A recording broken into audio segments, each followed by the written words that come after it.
بابر داؤد سے صاف لفظوں میں کہہ دیتا ہے، سیٹ داؤد اب حالات ہمارے ہاتھ سے نکلتے جا رہے ہیں۔ اسلم کو زیادہ دن جیل میں رکھنا ممکن نہیں رہا، اوپر سے ڈی ایس پی شہریار بھی نظر رکھے ہوئے ہے۔ اگر ہم نے زیادہ دباؤ ڈالا تو ہماری نوکریاں بھی جا سکتی ہیں۔ میری مانے تو آپ اسلم سے معافی مانگ لیجئے اور معاملہ یہیں ختم کر دیجئے۔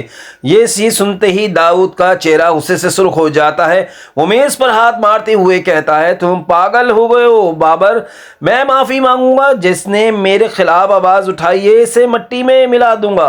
ادھر عدالت میں جیسے ہی جج اسلم کی ضمانت منظور کرتا ہے، پورا کمرہ عدالت میں ہلچل مچ جاتی ہے۔ اسلم کی آنکھوں میں آنسو آ جاتے ہیں۔ وہ باہر نکلتے ہی سامنے کھڑے سانول کو دیکھتا ہے اور کچھ کیے بغیر اس کے گلے لگ جاتا ہے۔ سانول بھی اسے مضبوطی سے تھام لیتا ہے۔ پیا دور کھڑی ہے، یہ سب دیکھ رہی ہوتی ہے۔ اس کی آنکھوں میں سکون اور درد دونوں ایک ساتھ جھلک رہے ہوتے ہیں۔ گھر پہنچتے ہی پیا اپنے ابو کے سامنے کھڑی ہو کر کہتی ہے، ابو داؤد کو اس کی سزا ملنی ہی چاہیے، اس کی وجہ سے امی ہم سے دور ہوئیں، میں اب چپ نہیں بیٹھوں گی۔ اسلم بیٹی کی آنکھوں میں آگ دیکھتا ہے۔ سانول آگے بڑھ کر کہتا ہے، پیا اکیلی نہیں ہے، میں ہر قدم پر اس کے ساتھ ہوں۔ سانول پیا کو لے کر سیدھا ڈی ایس پی شہریار کے پاس پہنچتا ہے۔ پیا پوری ہمت کے ساتھ داؤد کی کالی کرتوتیں بیان کرتی ہے۔ وہ کیس غریب لوگوں کی زمینوں پر قبضہ کرتا ہے، کیسے دھمکیاں دیتا ہے اور کیسے امی کی موت کے پیچھے بھی اس کا ہاتھ ہے۔ شہریار ثبوت دکھتا ہے، فائلیں پلٹتا ہے اور سنجیدہ آواز میں کہتا ہے، اگر یہ سب سچ ہے تو داؤد کی کوئی نہیں بچا سکتا۔ ادھر پیا گھر لوٹتے ہی سوشل میڈیا پر آ جاتی ہے۔ کیمرے کے سامنے کھڑی ہو کر وہ داؤد کی اصل صورت دنیا کے سامنے رکھ دیتی ہے۔ ویڈیو منٹوں میں وائرل ہو جاتا ہے۔ داؤد ٹی وی اسکرین پر یہ سب دیکھ کر باولا ہو جاتا ہے۔ وہ فون اٹھا کر اپنے آدمیوں پر چیختے ہوئے کہتا ہے، پیا کو اٹھا لاؤ، ابھی کے ابھی اسے سمجھ آنا چاہیے کہ داؤد سے ٹکرانے کا انجام کیا ہوتا ہے۔ اگلی صبح پیا یونیورسٹی سے باہر نکلتی ہے۔ اسی وقت ایک گاڑی تیز رفتاری سے آ کر رکتی ہے۔ نقاب پوش لوگ اسے زبردستی اندر کھینچ لیتے ہیں۔ پیا چیختی ہے لیکن سڑک پر کوئی کچھ سمجھ نہیں پاتا۔ کچھ ہی دیر بعد داؤد اسلم کو فون کر کہتا ہے، اگر کیس واپس نہ لیا تو تمہیں اپنی بیٹی کی لاش ملے گی۔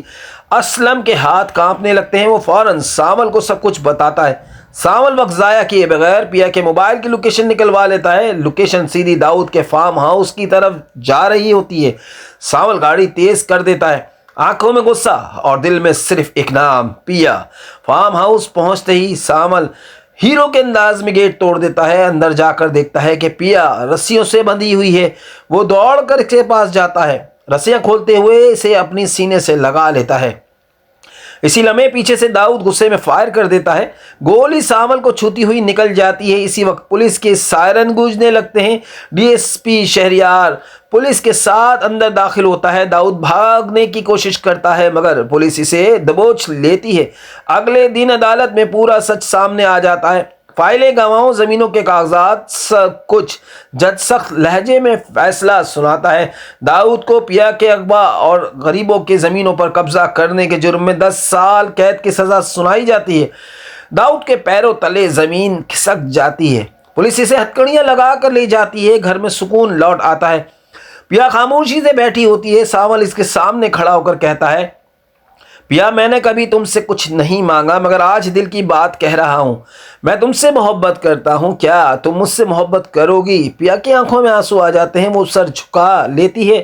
کچھ دن بعد اسلم مولوی صاحب کو گھر بلا لیتا ہے۔ گھر میں سادگی سے نکاح کی تیاریاں ہوتی ہیں۔ مولوی صاحب پوچھتے ہیں، پیا بنت اسلم کیا آپ کو سانول کے ساتھ نکاح قبول ہے؟ پیا مسکراتے ہوئے کہتی ہے، مجھے قبول ہے۔ پھر سانول سے پوچھا جاتا ہے اور وہ فخر سے کہتا ہے، جی ہاں مجھے بھی یہ نکاح قبول ہے۔ ادھر الیار سب کچھ دیکھ چکا ہوتا ہے۔ اپنے باپ کی حقیقت جان کر وہ خاموشی سے فیصلہ کرتا ہے۔ وہ سب کو الوداع کہہ کر امریکہ چلا جاتا ہے۔